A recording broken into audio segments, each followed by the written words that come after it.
The morning was cold and unforgiving, the kind of cold that crept through thin clothing and settled deep into the bones.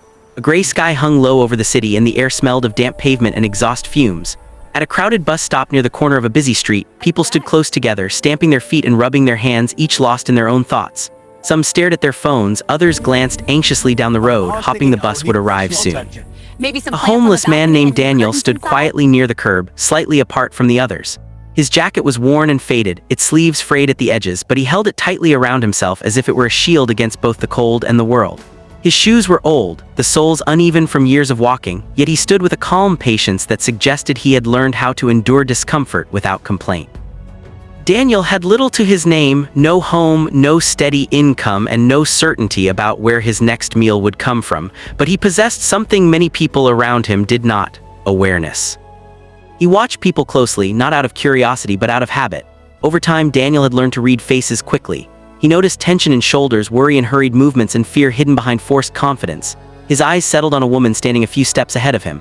She was neatly dressed, her coat well fitted, but her expression was strained. As the bus approached in the distance, she opened her purse and began searching through it, her movements growing faster and more frantic. "I'm short," she muttered under her breath, counting coins again as if they might magically multiply. Panic flickered across her face. She looked around briefly, embarrassed, unsure whether to ask anyone for help. Without hesitation, Daniel stepped forward. He reached into his own pocket and pulled out a few coins, nearly everything he had left. He gently placed them into the woman's open hand and nodded toward the bus, which was now pulling up to the stop. For a moment, she stared at the coins, then up at him, clearly surprised. Her eyes softened and gratitude replaced her worry. "Thank you," she said sincerely, her voice filled with relief.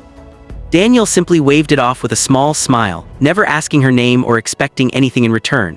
As she boarded the bus, she glanced back once more as if wanting to say more, but the doors closed. Daniel returned to his spot near the curb, the cold still biting, his stomach still empty, yet there was a quiet warmth inside him.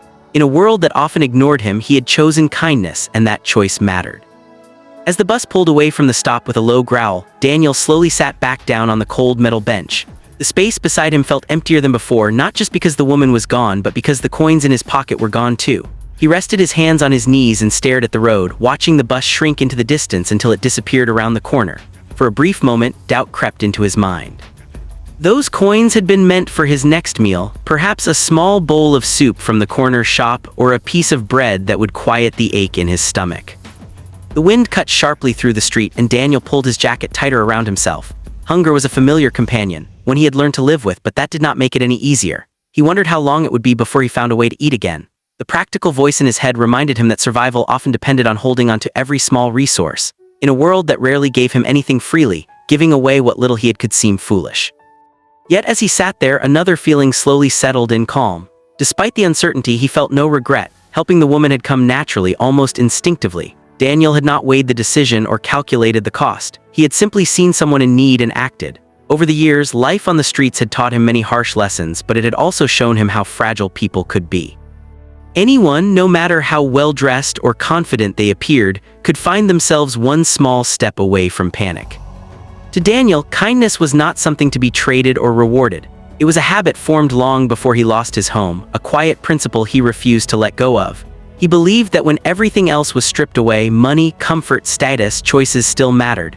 Choosing to help even when it hurt reminded him that he was still human, still capable of compassion. As people continued to pass by the bus stop, most without noticing him, Daniel sat with his thoughts. He accepted the uncertainty of the day ahead, trusting that somehow things would work out as they often did. He did not expect thanks, recognition, or repayment. For him, the value of that moment was already complete. In giving, he had protected something far more important than coins or food: his sense of dignity and his belief that small acts of kindness, however unnoticed, could still make the world a little less cold. Weeks passed, and life returned to its familiar rhythm for Daniel.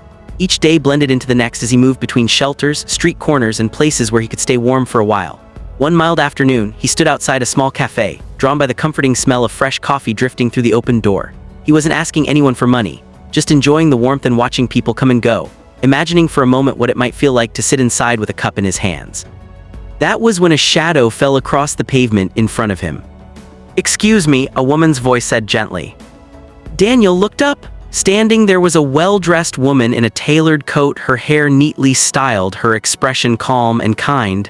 Something about her face felt familiar, though he couldn't immediately place it. He nodded politely, unsure why she was speaking to him. She smiled, studying him for a moment. "You probably don't remember me," she said, "but we met a few weeks ago at a bus stop." Suddenly, it clicked. Daniel's eyes widened slightly as he recognized her, the worried look she'd had that morning, the panic as she searched her purse, the quiet relief when he handed her the coins. Before he could respond, she continued, clearly eager to explain. "That day, I was rushing to an important meeting," she said. "I'm a real estate investor and I was on my way to finalize a major deal. I was already running late, and when I realized I didn't have enough bus fare, I thought everything was about to fall apart." She paused, her voice softening. "Then you stepped forward." Daniel listened in silence as she spoke. She told him how those few coins had allowed her to board the bus on time, reach her meeting, and close a project she had been working on for months. The deal, she explained, wasn't just about profit. It was a development focused on affordable housing, homes for families who were struggling, people who needed a second chance and a safe place to start over. "If I had missed that meeting," she said honestly, "the opportunity might have been lost. What you did may have seemed small to you, but it made a real difference." Daniel felt a strange mix of emotions, surprise, disbelief, and quiet humility. He hadn't expected anything to come from that moment, let alone this. He shifted uncomfortably, unsure how to respond. "I just helped because you needed it," he said simply. The woman smiled again, this time with deep respect. In that moment, Daniel realized that a single act of kindness had traveled farther than he ever imagined, touching lives well beyond that cold bus stop. I was thinking, a new personal touch. Maybe some plants on the balcony and new curtains inside? The woman took a slow breath, as if choosing her words carefully, then looked directly at Daniel. "I didn't come here today just to say thank you," she said. "I came because I believe kindness should come full circle." She explained that her company worked with a local property maintenance team, one responsible for caring for several residential buildings connected to her developments. They were always in need of reliable people, she said, especially those who understood hardship and responsibility. Daniel listened, unsure where the conversation was leading. "I'd like to offer you a job," she continued gently. "It's honest work, steady hours, and until you're back on your feet, I can also arrange temporary housing through one of our programs." For a moment, Daniel couldn't speak. The noise of the street seemed to fade as her words settled in. A job, a place to sleep, stability, things he had not allowed himself to hope for in a long time. His first instinct was disbelief. Life had taught him to be cautious, to expect disappointment. He searched her face for signs of pity or obligation, but he saw none. What he saw instead was respect. "I don't want charity," she added, almost as if reading his thoughts. "This is an opportunity. What you do with it will be up to you." Emotion tightened Daniel's throat. Overwhelmed, he nodded and quietly accepted. It wasn't just the offer that moved him, it was the fact that someone had seen him, truly seen him, and trusted him enough to extend a hand. The weeks that followed marked the beginning of a new chapter. Daniel showed up early every day, learning the routines of maintenance work, repairing small damages, cleaning shared spaces, and taking pride in each task. The temporary housing gave him something he hadn't had in years: rest. With a safe place to sleep and steady income, his confidence slowly returned. He stood a little straighter, spoke a little more, and began to imagine a future again. As Daniel rebuilt his life, one truth became clear to him. True wealth wasn't measured by money, property, or status. It was measured by character, by what a person was willing to give when no one was watching. A few coins at a bus stop had changed the direction of his life, just as his kindness had changed hers. And in that exchange, both giver and receiver had gained far more than they ever expected.